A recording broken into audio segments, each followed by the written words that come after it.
he says, Moses, thus says the Lord, at midnight, about midnight, I will go forth in the midst of Egypt, and all the firstborn of the land shall die, from the firstborn of Pharaoh to the firstborn of the cattle. And then he says in verse 7, but against any of the people of Israel, either man or beast, not a dog shall growl, that you may know that the Lord makes a distinction between the Egyptians and Israel. There's that theme of knowing. We hear repeatedly, again and again. There's a pedagogical purpose to the plagues. God is trying to teach the simple catechesis that He and no other is God. So Moses goes to the people in chapter 12 to give them the instructions for this Passover night, for this last plague. They have to make a sacrifice. In all the previous plagues, the Israelites didn't have to do anything, and they were spared from all the other plagues. However, in this plague, they have to act if they want to be saved from the plague and spared.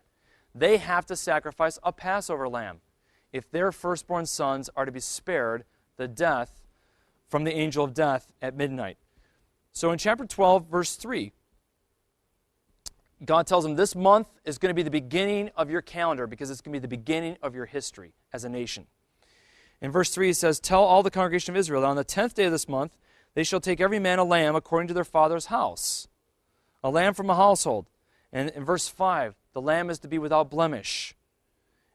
And then they're going to sacrifice that lamb on the 14th day. So why take the lamb on the 10th day and you don't sacrifice it until the 14th day? There's this 4-day pause. Why?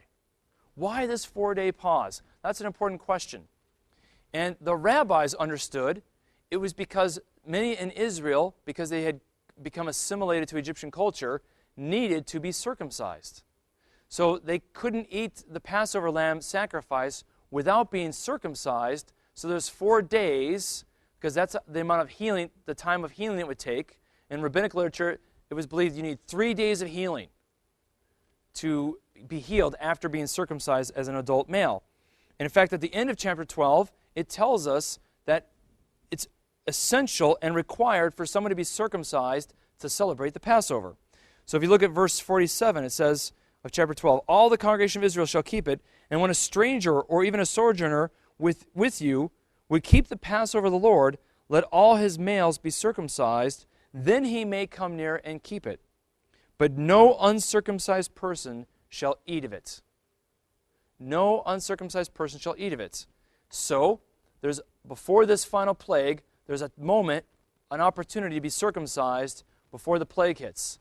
That should remind us of chapter 4, when Moses didn't circumcise his son, and God visited him to plague him, to kill him. And Zipporah circumcised their son and put the blood of that circumcision on Moses as a sign of the circumcision, as a sign of the covenant. In this case, God will look, as he passes over in this plague, he will look upon the blood, this time the blood of the Passover lamb, that you have to be circumcised to eat, and then he'll pass over and spare the sons of Israel, just as Moses' son and Moses was spared in chapter 4. So there's a reminiscent of that earlier story.